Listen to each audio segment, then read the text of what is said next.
Welcome to Conversations with Celena, the podcast where we discover inspiration, motivation, and information to help you live your best life. I'm your host, Celena, aka Sunshine, and each week we'll dive into conversations with guests who share their testimonies, insights, and advice. We'll explore topics that uplift, encourage, and empower you to be the best version of yourself you can be. So tune in and let's have some fun while we explore all that life has to offer. Keep it smiling, sunshine, and let's go. Hey, sunshine. Hey, welcome back to another episode of Conversations with Celena. If this is your first time, welcome, welcome, welcome. You all know that we love to come and give inspiration, motivation, and information to help you live your best blessed life. I'm your smiling host, Sunshine, and you are in for a treat today with our guest, Courageous Fire. She is an award-winning author, trainer, speaker, and freedom architect who helps Black women turn trauma into reparations so they can stabilize, build, and create generational freedom. Y'all, please welcome to the stage, Courageous Fire. I love your energy. I do. I love it. Girl, thank love you so much. it. I've been so excited ever since you said yes, because from the first time that I met you, before I even met you, just heard about you, I was like, what? Wow, I cannot wait to meet her. So thank you so much for spending your Saturday morning with us. Absolutely. Yes, ma'am. So we're just going to jump right on into it and let you tell us, like, someone that's just meeting you for the first time, how would you introduce yourself to them and like the work that you do? I don't like to introduce myself to people. I really like to sit off in the cut and observe, because what I'm looking for when I'm surrounded by people is I'm looking for the person who needs me to say something to them. Mm-hmm. That's what I'm looking for. So there's not going to be a formal introduction. There's going to be me looking to see, and my work is with Black women. I'm just unapologetic about us. We are the group in the United States that is always put to the back of the line, and there's always an excuse to tell a Black woman why she's not going to get support, why she's not going to get help, why she's not going to be advocated for. And so my work is all about us. So I'm looking for, in the room, virtually or in person, I'm looking for the Black woman who needs to know who she is. And I'm going to sprinkle that any kind of way I can get it in. There's something about all women that hurts my heart when I finally understood it about us. I want to say this was like 2010. You can tell a woman why she is nothing, and she will instantly believe you. Conversely, if you tell a woman she's amazing, she'll make you prove it. And so that really hurts that it's so easy to convince a woman that she has no value, but it's so hard to get her to see the value that she has. And so when I observe a person like that, then I'm looking for the proof so that when I speak, I can have that ready. But if we're going to talk about my work, like, I started this focus on Black women when I really thought my focus was supposed to be on women. And that was when I discovered that I was married to someone who was abusive. And I say discovered because he wasn't, Black in my eyes, throwing me down the stairs and all that kind of stuff. But he was doing other things that in our community have been normalized. It's not looked at as violence. If he's demanding for you to tell him where you are all the time, if he wants you to create passwords that he tells you this is the formula for creating passwords that I want you to use, because what has been normalized in our community is all you have to be in order to be a good man is be present. You can be doing everything else. I mean, you could be horrible, you could be cruel, you could be violent. You could be harmful, but if you're there, well, girl, at least your man come home. And yeah, I mean, for almost for 13 years, and then by the time the divorce was final, it was almost 15 years. So for 13 years, he was there, but presence does not equal safety. It does not equal protection. It does not equal compatibility. It does not equal um, love. It does not equal reliability. It doesn't equal stability. It doesn't equal anything. It's just somebody who is there. And so when I started understanding that I had been abused in every way, including physically, I was like, wow, so you can physically abuse someone if you're trying to create a situation where they won't live, when you're making sure they don't get medical attention, like that's physical abuse too. Like we're not taught those things. We don't know that.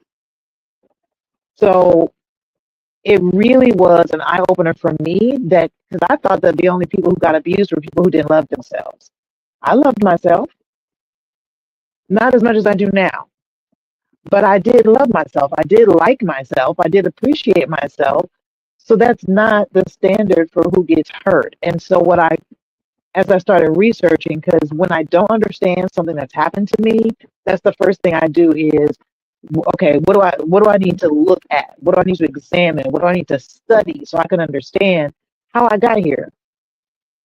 And as I started doing all of that, I started looking at the fact that nearly 50% of Black women within our lifetimes experience some type of intimate partner violence or domestic violence.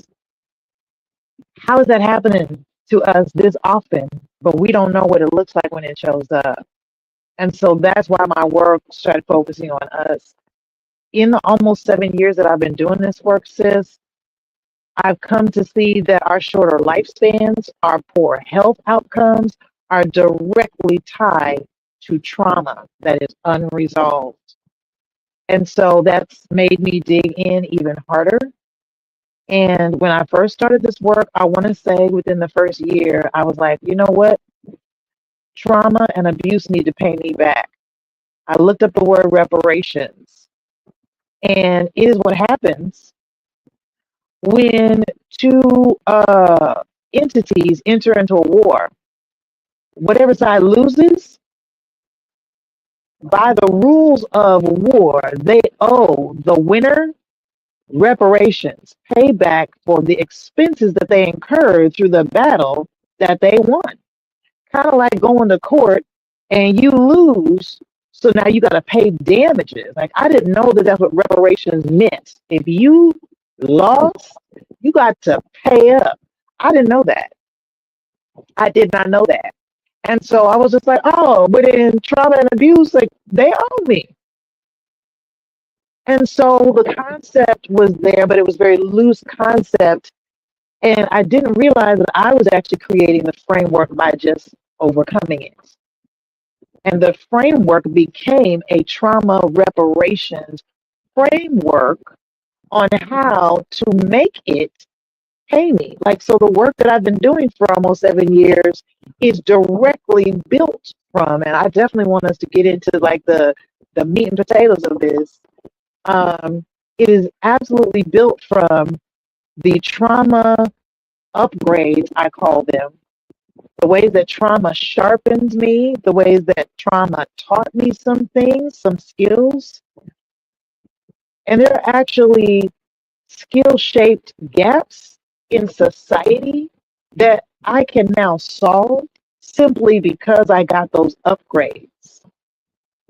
And so it's like, wait a minute, this thing is powerful. And I continue to see it on every level that I build of freedom and empowerment for myself. So the first thing that I did was get him out the house. That was the first level, right? So then what were the things that I did to do that? The second thing I did was get myself out of oppressive workspaces, and I started working for myself. So that was the next level. I don't have to go to work and look nobody in the eye who's talking to me crazy, and let's not even call them microaggressions, because they're not. They're violence. There's nothing small about being violent and being harmful and being verbally and emotionally abusive to Black women. It's not micro. It's abuse. It's oppression. And so it's like, okay, Now I'm out of that. So there's the next level. Then it was getting us, me and my daughters, out of the house where so many traumatic memories lived, right? The furniture, the hallways, like the kitchen, like whatever. There's so many things. And so getting us out of that and getting us into a place that was nicer even than the house where we were. Well, the next level that I'm on is creating a branch of my organization that's in a whole different country and getting me and my youngest daughter out of the United States in a time that Black women are being horrendously um, disadvantaged, pushed out even further from economic opportunity. And so it's like, okay, I'm here now. I literally, like, hold on, this is the beach where a Black girl from Des Moines, Iowa lives now at 57 years old. Nobody bought this for me. Nobody gave it to me. This is trauma reparations, and I demanded it. So here I am. So every time I put another level into the framework, it made me go, okay, how is this? Because this is the rest of the way my mind works. How is it replicable for somebody else? If this is what they went through, any sort of trauma that took things away from them and put them and their children at a disadvantage and took away options, how can they build those options, increase those options for them and their children? And I am so excited to say my 18-year-old daughter is not entering adulthood the same way I entered adulthood, right? She's living on the beach in Panama. So she knows things I didn't know. And the most important thing she knows is I can create options. If I don't like what I have, I can create options I want. She knows that because she saw it and she lived it through the things I created for us. So, like, that's it. Like, in a nutshell, that's why I'm so fiercely dedicated to what I do, because I am determined for this part of my life to put the rest of my life to shame, sis. Like, just make it look pale. Just make it look raggedy when I look back and be like, ooh, I was doing that. Ooh, I want this part to make the younger person go, wow, we did it. Yeah, we did. Yeah, we did. Love that. I am all the way locked in. I had put myself on mute just to make sure we weren't getting any feedback, or hopefully I haven't seen anyone say in the comments that we were. But honey, let me tell you something. I'm all about give me my reparations. However it is, I'm locked in to find out. That's why I put that message. I'm like, I'm all ears. Like, what do I Okay, do? Because the hell that I went through, somebody ma'am. needs to pay me. Thank you. That is the biggest thing that I told my daughters because, of course, right, we were going through the transition of our lives, right? You know, that it is really a mind, what's the word I'm looking for? A mind maze for a child to try to wrap their mind around the person that's supposed to love me is dangerous to me. Like, that is so unnatural, right? And they really wanted to crawl up under their mom all the time. And I understand that. But I'm a single mom. There's things I got to do, and I can't do them right now with you up under me. And I can't be around you all the time. We can't just kick it all the time. I got to kick into gear because I got some things to do, right? First of all, I got to change locks. I got to do stuff to make sure we are physically safe. I got to educate y'all so you understand what he did. It didn't just feel bad, it was abusive, so you can recognize it in the future. I got to build my business so that me, because really, COVID and all of that was what I was allowed to build my business up with. So I opened the business while I was still working for somebody else in 2019, but they sent us all home in May of 2020. I had $30,000 in unemployment in 2020. My bills weren't 30,000 though. What you think I built that business with? that unemployment. Sure did. And so I was trying to explain to them my window is small. And in order for me to get through this window while it's still open, I have to move quickly. And I explained to them it's not that I don't see the emotional needs that you have, and I try to split myself as best I can and be intentional about creating spaces to let you get access to me as you're moving through this really horrific time. But your mother will literally lose her mind if she can't see something positive come from almost 15 years of my life. Like, it can't just be, oh, I just went through hell and it was just a little exercise and that's interesting. No, ma'am. It has to be, I went through this and now it can benefit me and you and countless other people. Now it's useful instead of just torture. And so I had to explain that to them. So yeah, I can completely relate to what you said. You better pay me. It better, because it sure has taken a whole lot from me. So now it better pay me. It does. And you definitely have mommy guilt, even though you know you're trying your best to do what's best for them. You are missing opportunities to be there emotionally for them Yep. because, like, you are depleted, and you have to build Yeah. yourself back up in order Yep. to be what they need. And so, Yeah. I don't have a problem apologizing to my kids, Yeah. especially Yeah. now And that I I'm able certainly to have. openly, Yes. yes, I'm able to openly Hmm. talk to them about, listen, this is why I was not emotionally available. Physically, yes, I was Yeah. there, tried to be, available the best that I could, but with all the unhealed trauma, and not knowing how to process everything and walking around keeping other people's secrets, their abuse and their neglect and their physical and sexual abuse to myself, and not getting Right. the help that I need. Like, I just was just going through the motions, getting up, going to work, paying the bills, making sure they had something to eat, but not really being able to be available for them the way that I would have wanted to be. So now that I'm in that better space at 53 years old, we have those conversations, and they are so like, Mama, it is okay. Like, you did a good job. Look at us. And so I'm just like, thank y'all. But Yeah. like you said earlier, you could tell me I suck as a mom, I'm gonna believe it. But you tell me, Mom, you did a good job. Like, I need you to prove it. Like, tell me other things. Yep. I need you Yep. to run it Yep. down. A, B, C, Yes. 1, 2, 3. Like, Mama, you did this and you did this and you did this. So, Yep. everything you said, I understand and I get it. Mm-hmm. Mm-hmm.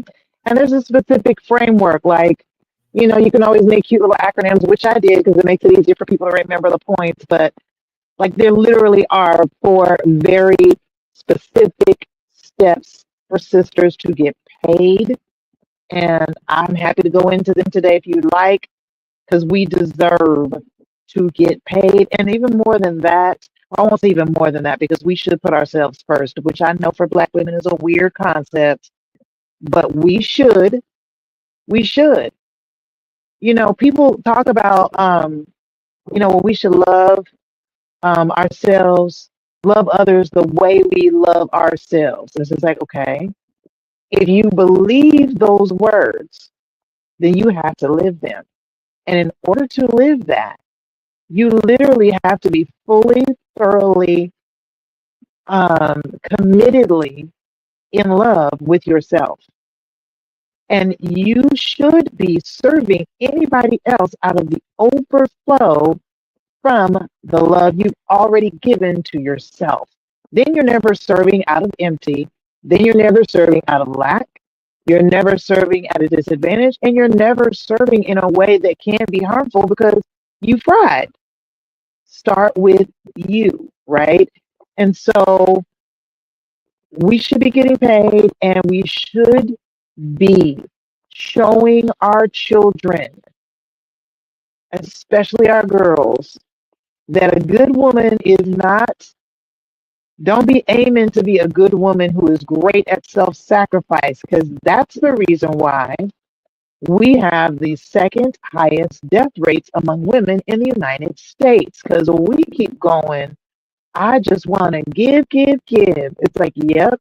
And that's why we are, you and I being in our 50s, wow, that's a big deal.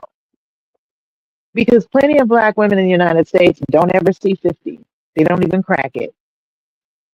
Yeah, because people will, absolutely. As long as you're giving it, people will take it.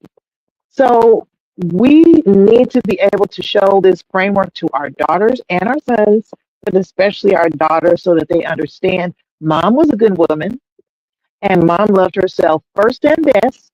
Mom served from overflow, and look at the options that creates when that is done. That's what our daughters need to see. Our sons need to see that because they need to be looking for a woman who is built like their mom. They're not looking for a partner who's self sacrificing. They're looking for a partner who's a true partner. They're looking to give to her, and they're expecting her to take care of herself first and then give to them out of overflow. If we're doing that, we're not only building generational wealth and stability for our children, but we're also making a space for men to truly expect to be in a reciprocal, loving relationship with someone because they understand that that is what is healthy. They see the evidence.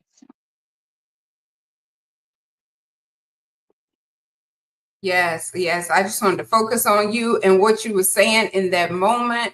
Um, yeah, because a lot of us don't even know what healthy looks like. And so it's We important don't. for us to do the research and study, like you were saying. If you want to know, like, how did I get here and how do I get out of it? Hmm. You have to Hmm. study and research in order to break those cycles from reoccurring. And so yes, I would love, love, love to hear this framework. I got my Okay. pen. Look, I got my pen. I was ready to write it down, honey. Tell She me what. said, excuse me, let me get my pen. I love it. I love it. So I call it the PAID framework, as in PAID. And the most important one is the P, because it's all about us changing our perception. One of the biggest things that kills Black women is this whole strong persona that we think we're supposed to wear like an honor badge. And oh my goodness, we are not. We're not.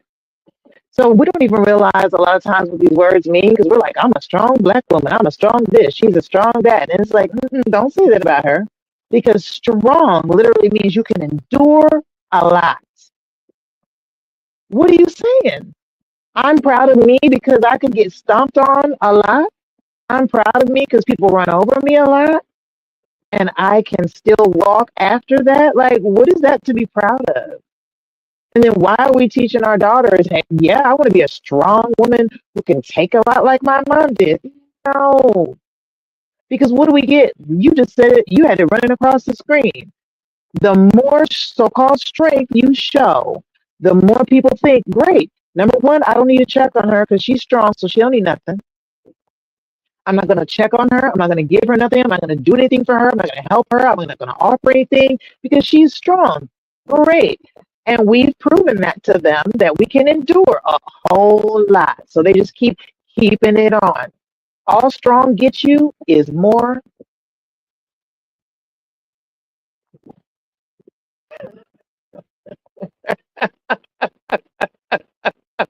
You said it without saying it. Okay, you prayed at the beginning, so I'm trying to, not be offensive to your audience, but you know what that face meant. Yeah, I know what that face meant. You said it But we without need to saying learn, okay, we need to learn power. There is a marked difference between strength and power. So let's change the perception, sisters. Stop trying to be strong. Throw that away. Throw it out and learn what power is. Power means I can impact a lot. Power means I can influence a lot. So I got to change my perception. It's not cute, wonderful, admirable, or anything else to be strong, but it is necessary to be powerful. So change the perception. That's number one. Number two is the A, and that's for assets. Now, we've been taught, especially most of us Black women in the United States, we were brought up, a lot of us were brought up in lack. And so the minute we get a little bit of access to any sort of money, we're like, let me buy things. There's nothing wrong with buying things, but that's not the kind of assets that are going to get you the levels of freedom and empowerment that give you and your children and their children and their children options. The That's right. assets that you need are the assets that come from trauma that you've already endured. I call them your trauma-informed assets, and you need to claim them. So the A is for claiming those assets. There are things that trauma sharpens in you that were already there, or things that trauma creates in you that are skills. So here's an example. I didn't realize that I was raised in abuse and trauma. My father was sexually abusive to a sibling, and he was emotionally and verbally abusive to all of us. We just didn't recognize it as that because we didn't know those words. We didn't have that language. We just knew that he didn't make people feel good most of the time. We knew that, but we didn't know what that meant. And so I learned as a child, don't listen to what people say. Listen to what they don't say, and have structure and plans for that, because that's more important than what comes out of their mouth is the things that they don't say out loud that are mattering more to me and my safety, my well-being, than what they actually say. This, fast forward, this ended up being a trauma-informed asset. I, as an adult, learned that the way I listen is not the way anybody else listens. And so the things that I hear that other people don't hear allow me to go, that's a problem. Do I have a solution? Can I research a solution to that? Can I create a solution for that? And when I can create those solutions, they're innovative and they solve problems in ways that make me stand out. That is a trauma-informed asset that I claimed and built my entire consulting business on.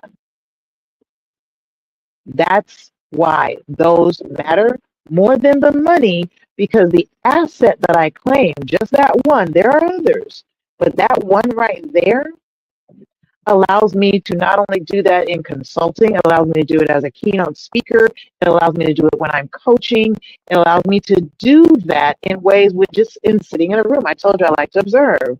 When I'm sitting in these rooms and observing, my mind is making notes on there are things that tie into the mission and the work that you've already done and that you can now create to solve that thing right there that you just observed. Let's go back to the drawing board and let's create something there. And then let's bring that out as something new that we can use to solve that problem that everybody is dealing with. So in my consulting, I literally have been doing for almost 7 years, looking at things from a trauma-informed lens, but working with organizations. Now, when we're doing that, most of the time people are talking about, oh, you're talking about the touchy-feely stuff that make people feel better, and then they go home and they feel better because they had a little rah-rah session with somebody, and then that's it. No, we're talking about truly looking at what parts of your system are built in ways that were informed by trauma, and that's the reason why it's impacting your outcomes.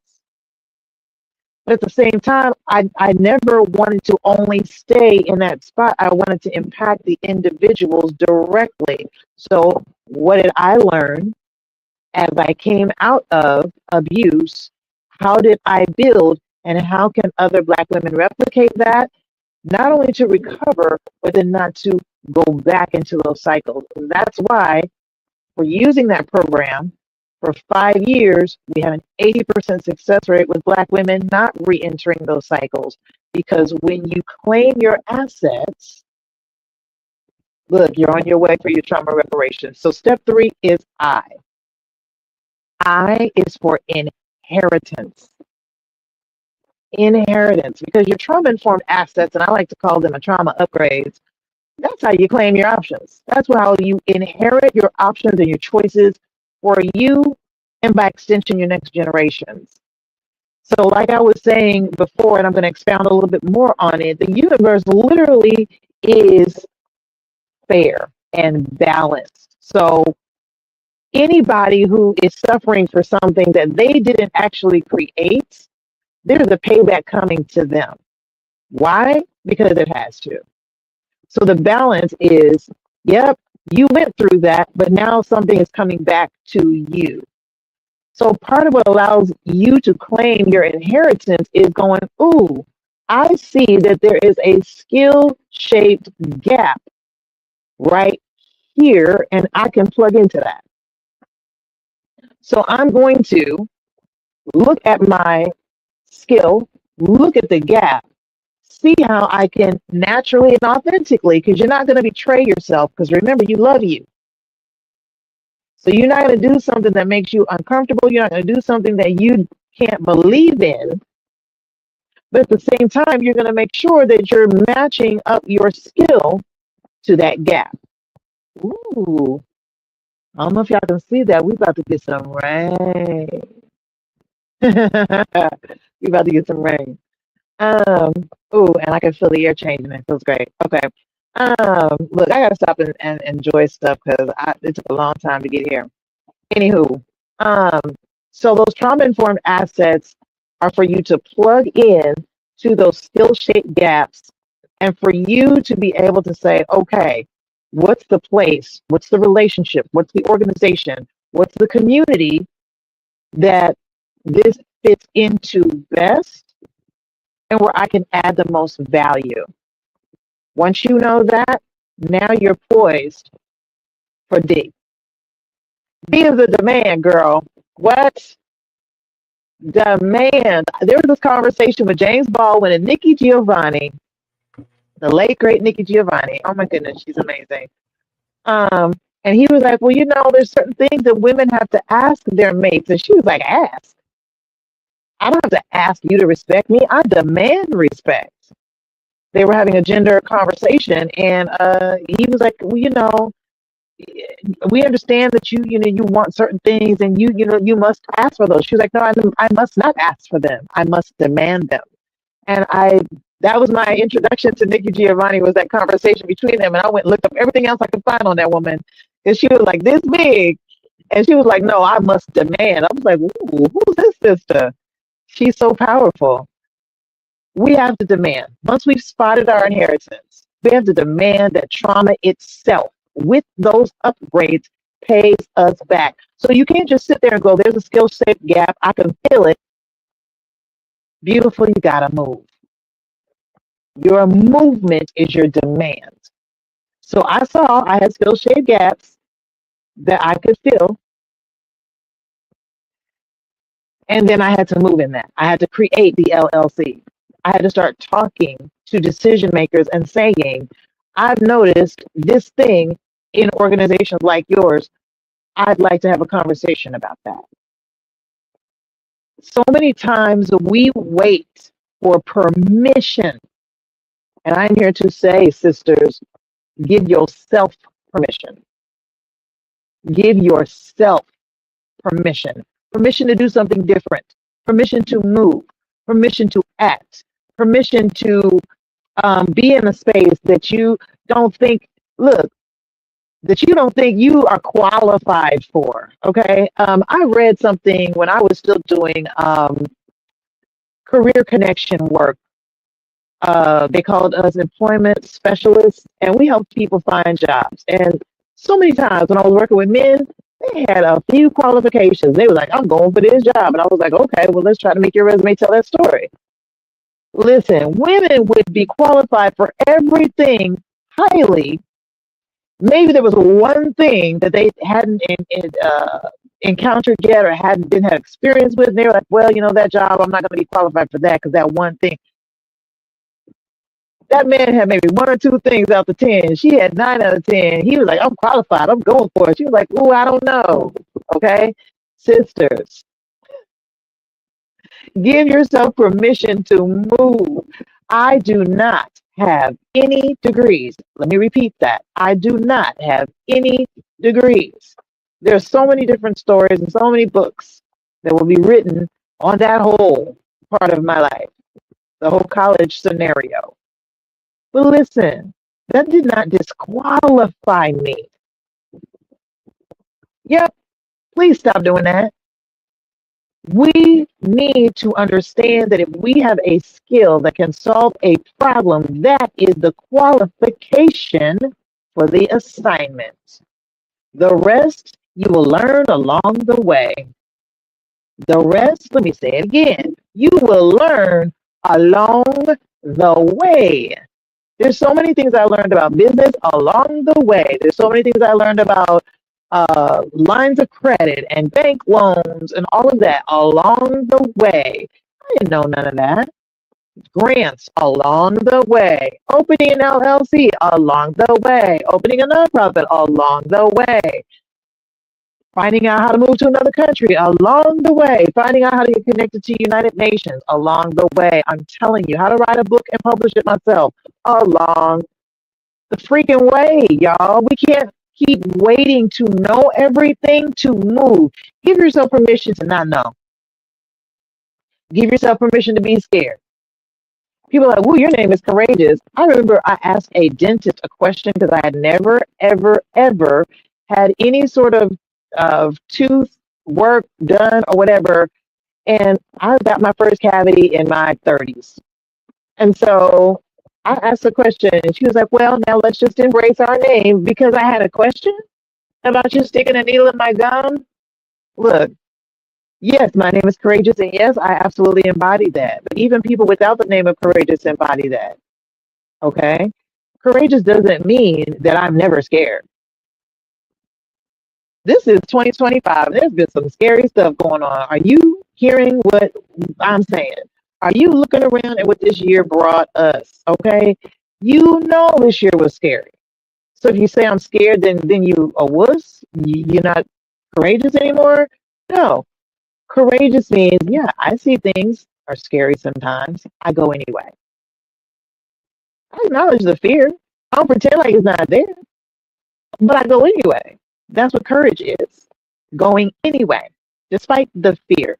So give yourself permission and don't wait on nobody, because your movement is your demand. Literally demanding your, with every deal, with every gig, with every speech, with every facilitation, with every contract, with every professional relationship, with every upward movement, with every barrier you break, you are literally demanding trauma to pay you. And I will say, research what you are offering and know what you are worth. I literally just found out how much I need to be charging for keynotes. Had no idea how underpaid I was. You learn along the way. When I first started upping what I was charging people for consulting, for workshops, I had no idea that's what people were getting paid for workshops. None. I found out along the way. But when I found out, I changed my prices. Why? Because that was my demand. You owe me. You're not going to get off cheap. Because what I went through, I didn't get off cheap. I went through it all. Every single level of hell I went through. I didn't get no back doors. I didn't get to skip the hard stuff. So you don't get to be cheap with me, trauma. You don't get no discount when you pay me back. You pay me right. Okay, That's pay right. me right. No, there ain't no discounts, reduced costs. I didn't get no reduced nothing. I didn't get reduced pain. I didn't get reduced turmoil. I didn't get reduced mother guilt. Say Okay, I that. didn't get reduced missed opportunities. I didn't get reduced grief for the people that walked away from me because they didn't understand my journey. None of that did I get reductions in. You pay me in full. Mm. Okay? So when you are making your demand, make sure that you're getting paid at your full value, but literally paid is the framework. If we are changing our perception, if we are claiming our assets, if we are spotting our inheritance and then demanding by moving into that inheritance that trauma pay us every penny, I'm telling you, There are things that my daughter has said, Mom, I did this because I saw you not do that. She's not telling me this at 30. She's not telling me this at 50. She's telling me this before she graduated as a 17-year-old, as a 16-year-old. They were bold, powerful, brash. I don't know how to put ballsy. The girl was ballsy at 16. I was like, oh, you did that? Listen, this is her testimony, but I gotta say it because part of it is my testimony. Before she Tell turned it, Mama. 18, Tell it. before she graduated from school, she told a racist male teacher, not only don't ever deal with me like that again, but you tried to play with a black woman in our community because you couldn't get at me. And I found out about it. And I'm here to tell you, don't let it happen again because my mama is connected and she'll find out and I'll find out and I'll be back. She said that as a 17-year-old, hadn't graduated from high school yet, young lady. And I said, girl, you went there and I was so proud of you. She was like, Mom, you go there. You go there. That's when I say pay in full. I'm not just talking about the money. I'm talking about the things that happen in your children because you demanded your inheritance.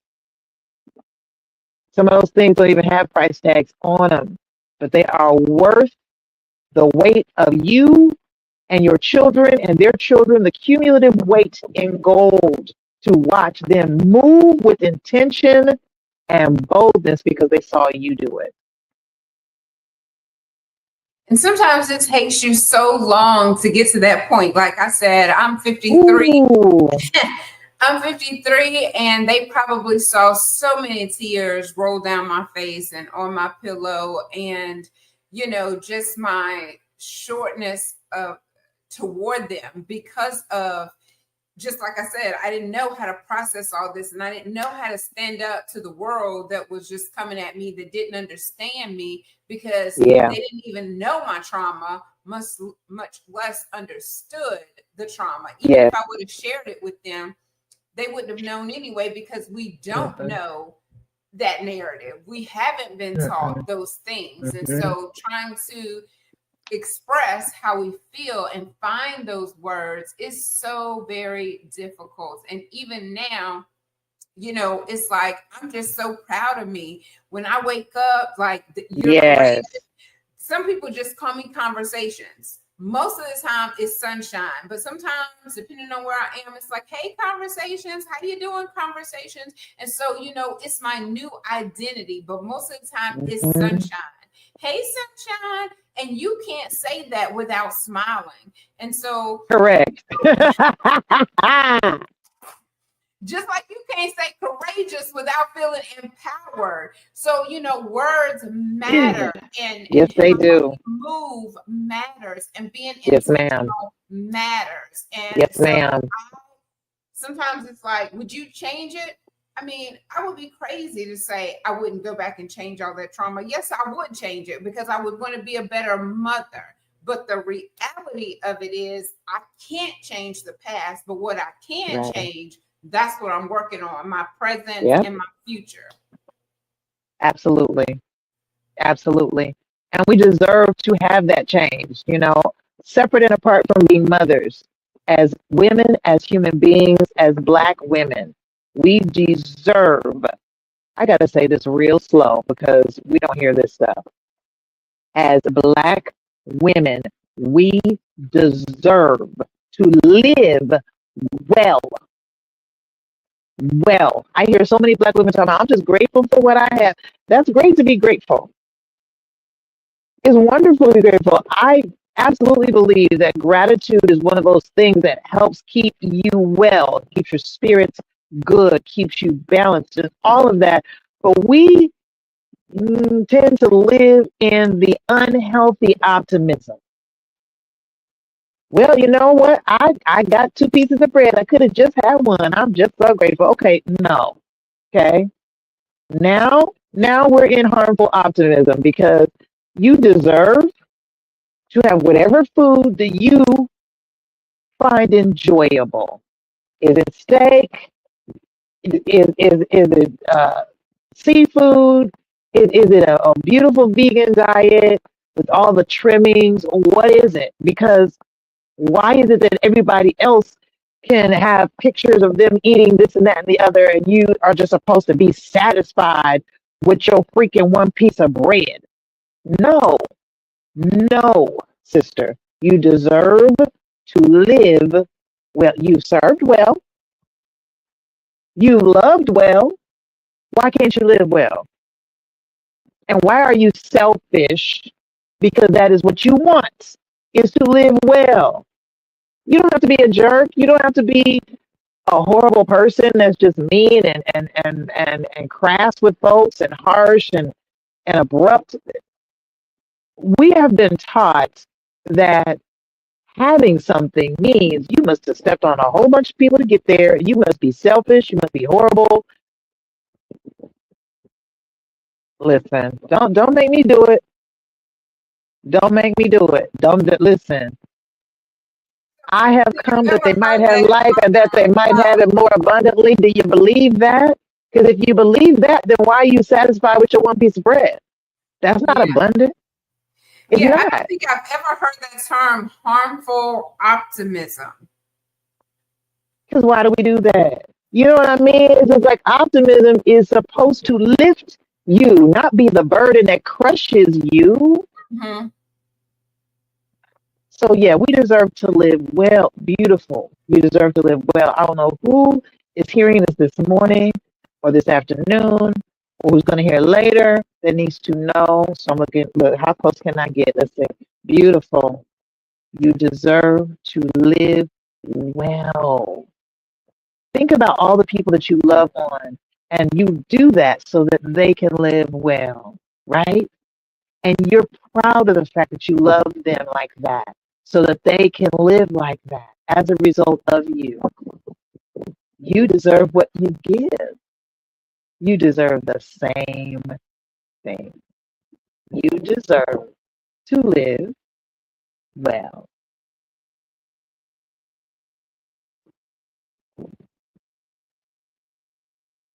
So just let that marinate for just a minute, because I think you said it so wonderfully at the beginning.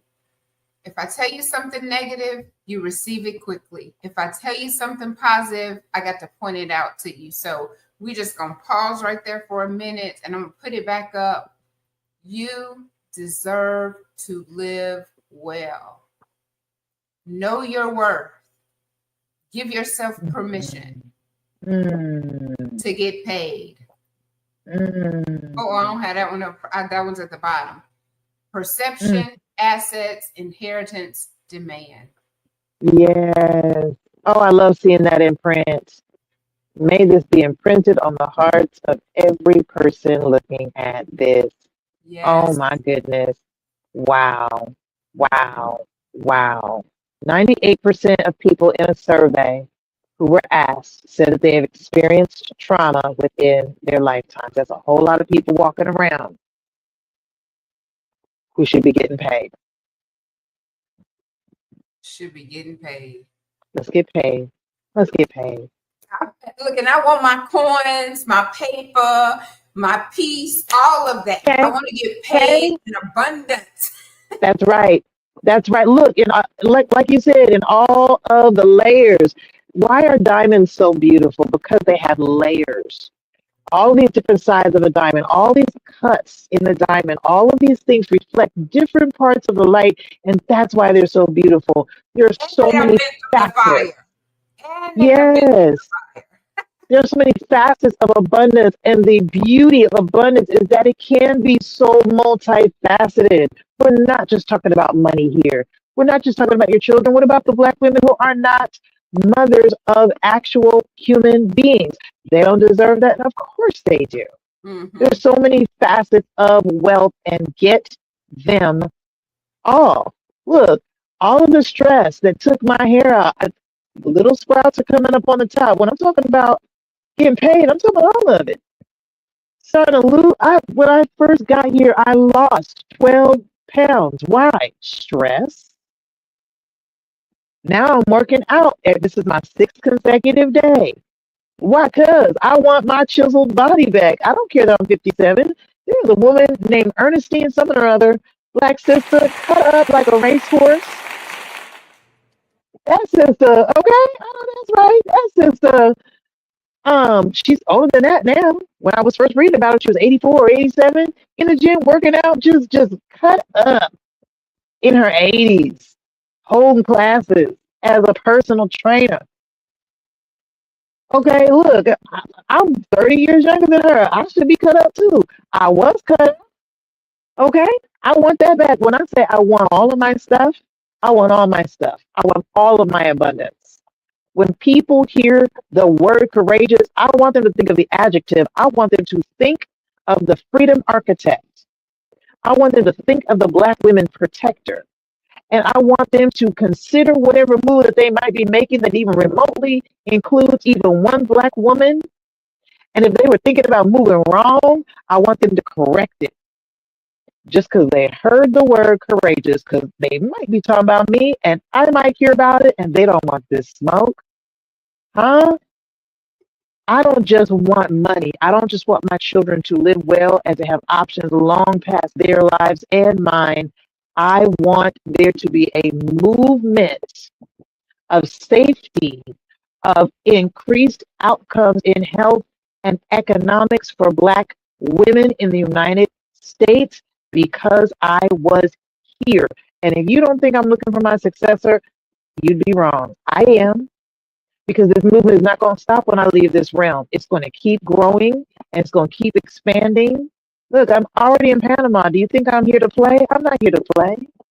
When I say abundance, that's what I mean. Let your vision show you all the facets in that diamond of abundance. They are in your inheritance, and get them all, sis. Don't leave not one on the table.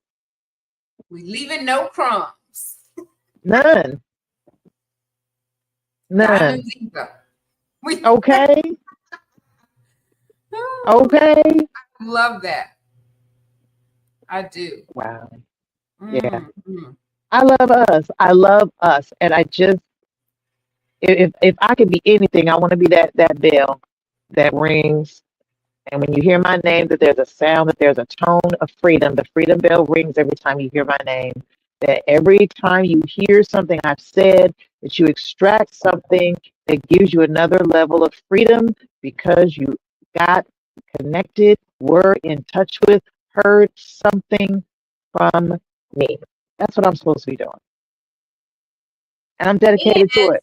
And you've also written a book, so you can. Yes, ma'am. Yes. Yes, ma'am. There is a book. There's a book series. Mm-hmm. It is called the OC series, and OC stands for Other Child. So, like I said, every time I build a framework, it comes from something that I've overcome. So, my sister is a child sexual assault survivor. And I thought, wow, when I learned what was going on with her at 26, I thought, wow, that explains so much, number one. And number two, I need to go even harder on how I protect her and how I look out for her and how I take care of her. I was 55 or 56. And remember, I just turned 57. I was 55 or 56 when I understood, oh, wait, I've been traumatized by what happened to her because it shaped who she became. It shaped the relationship we didn't get to have. It shaped the way she chose to treat me.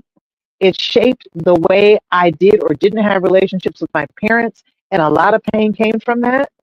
And it's just like, you know what? Again, I'm going to give myself some permission. I'm going to give myself permission to look at me and ask me, yeah, I know what she went through. Now I've known that for 30 some years.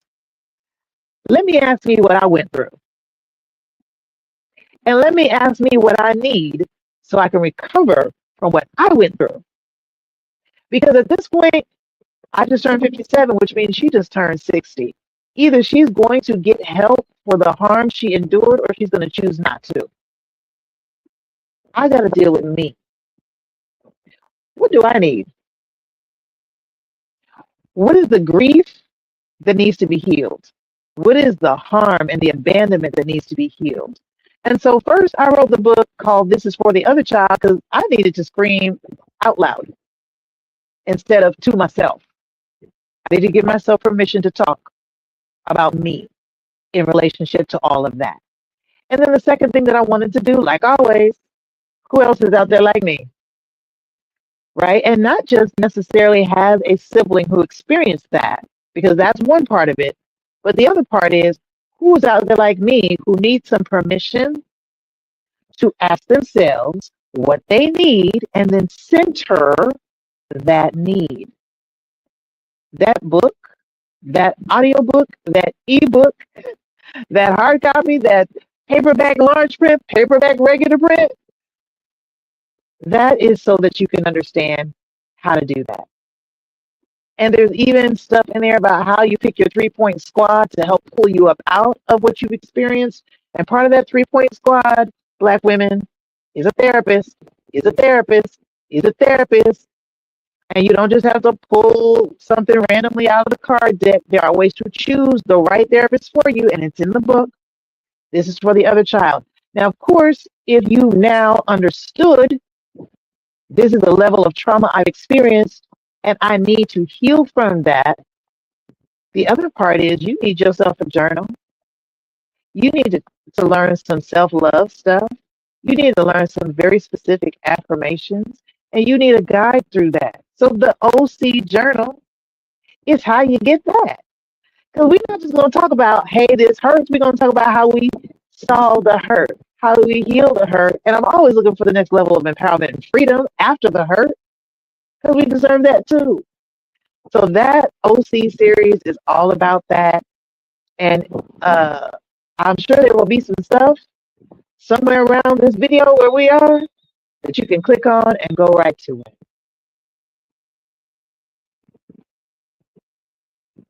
I love that because, you know, as I don't even know how many true siblings that I have, but the ones that I grew up in the house with, it was 4 of us. And, you know, it's like you don't really understand. And I don't know if you'll ever fully understand, unless you were that other child, how your unresolved trauma negatively or positively affected your siblings. Because hopefully now they understand me a little bit better. Hopefully now that it makes more sense to them, and that if I did cause any hurt or pain to them, that they'll be able to work through it as being the other child. You know what I'm saying? And I feel the same way about, you know, my sons. Like whatever I did to them, I guess that could be the other kid. Y'all could be the other kid, the other sibling, the other child. But just seeing me now walking in my truth and standing in my truth and using all of the pain and the trauma to help other people, then, you know, hopefully it sheds some light on them and they'll be able to look at the woman or the man in the mirror and do some self-reflection on how they can also be better. And it may help them identify some things that would also help them stand in their truth and change the narrative for their future. And I want to make sure I say right here, if there's anybody watching this who is an event planner or an organizer who serves Black women, and you want to see them get real transformation that they can actually walk away with, not just a feel-good moment, then you can schedule a discovery call with me. Because we need to talk about your audience and how I can support them through keynotes, workshops that honor their trauma and help them move toward reparations and a different destiny, one that they choose. So, yeah. So I know you said organizations, but what about like maybe individuals or small groups or something like that? I do. I do one-on-one coaching. And empowerment through the arts is something that we've been doing for the last 5 years. And so that is absolutely something that we do in very small, intimate groups as well. So, I mean, there's just so many tools because unfortunately, or fortunately, however you want to look at it, I am a multi hyphenate survivor. So there's a lot of different skills, right, that I've assets that I've claimed. And so that's what they're for, is to be able to help folks. So yes, we do one-on-ones and small groups as well. Yes, ma'am. Thank you so much for sharing all of that information. I think right here is a good space to take us a quick break and then come back and let you give your final thoughts. Sometimes I have like one question that I ask, maybe two. So I'm going to ask you so that you could just be thinking about it. If you wanted to tell the audience, if you didn't hear anything else I said, if you just hear this one nugget, this sunshine golden nugget, this is what I want you to take away from this episode. And then the second one is going to be if you could tell the younger courageous something. What would you tell your younger self? So we're just going to take us like just a quick break and come right back. All right, let me see. I got so excited I missed my spot. Hang tight, my sunshine. Conversations with Celena. We'll be right back.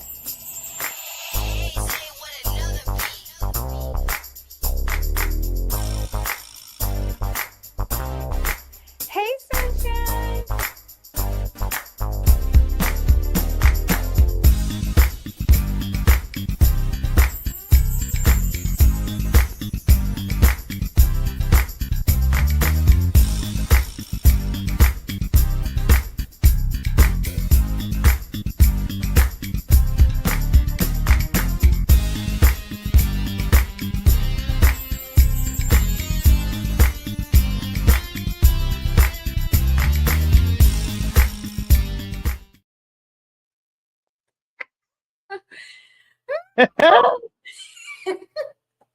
So yes, if you know of anyone that would love to come on an episode of Conversation with Celena, please have them go to admin@celenathomas.net or conversationwithcelena@gmail.com. Also, if you missed this particular 11 o'clock episode, I'm going to play it again tonight at 7 p.m. So if you came in later and you want to go back and just listen to it from the beginning to end, I'm going to do it again. It's already out there on YouTube, Facebook, but I'm going to run it from beginning to end again tonight at 7 Central, 8 Eastern. So I just want to put that out there. All right, Courageous, we back with you now. So tell us, whichever order you want to go, what would you tell your younger self? And if you don't take anything else from this episode, this is what I want your takeaway to be. I'll start with what I would tell my younger self because wow, I would tell her thank you. I would tell her thank you because even though she seemed so unassuming and so shy and so unsure of herself, she was way more powerful than even I gave her credit for. And she's the reason why I'm here.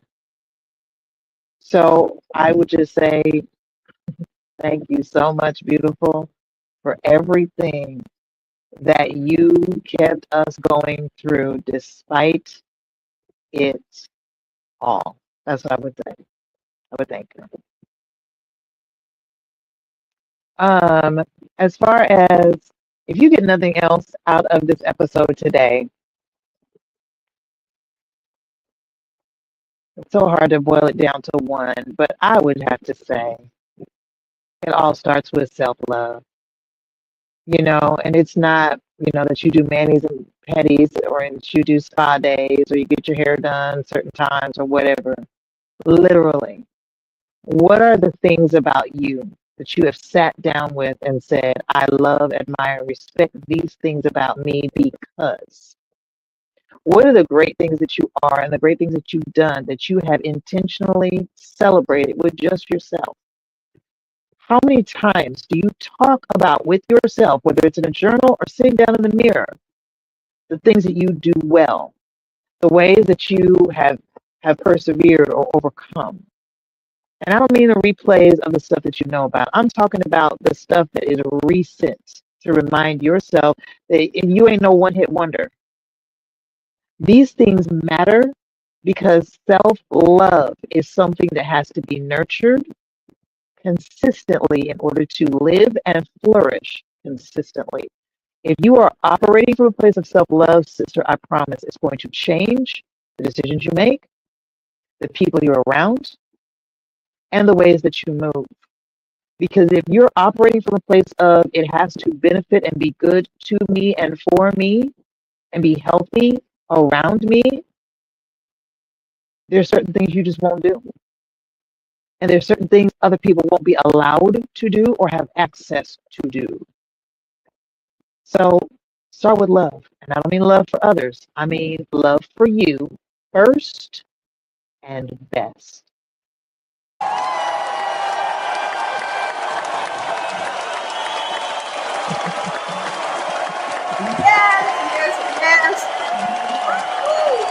I love it. This has been an amazing episode.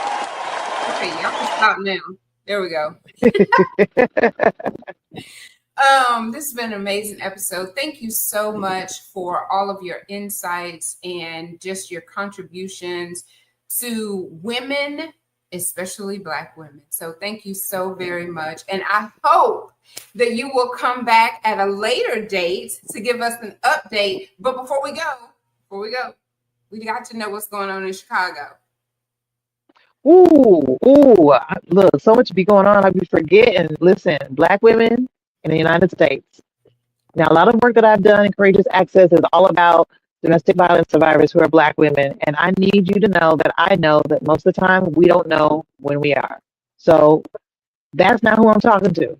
There's going to be a national conference in Chicago in October of next year, 2026. It is the first one that Courageous Access has ever done.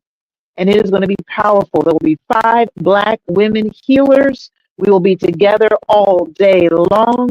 There will be no breakouts because you're not going to miss anything. We're going to be together for every single power-packed healing recovery session. And I'm talking about it's going to be cultural. I'm talking about it's going to be stuff that we do. We're not bringing Western medicine. We bring in culture. We bring in sisterhood. We bring in belonging, and it's coming to Chicago. So there is a save the date out there on courageousaccess.org. Click save the date so that when the tickets pop out in January, you can get yours because it will be a full house at 150. You want to make sure that you get in there and you get while the getting is good. There will be scholarships available as well. So do not let money be a deterrent. We will see you in Chicago in October 2026. Make sure you save the date. Awesome. I could not close out without that because it's in my mind. I'm like, she told me to save the date. Now that's all I remember, save the date. But because there wasn't I didn't know the actual date, I thought I had to wait. But you just said go and save the date in advance so that when it is released. So thank you so much for that clarity. The best thing to do is to get an understanding, because if you don't have an understanding, you're going to miss out. Yes. Well, y'all come back tonight at 7 because there will be a replay so that you will get it all the information, all the nuggets, the great insight from Courageous Fire. Thank y'all. Have a great day. You hang tight for me, Miss Lady, and then I'll let you go in just a minute. All right, y'all. Keep it smiling.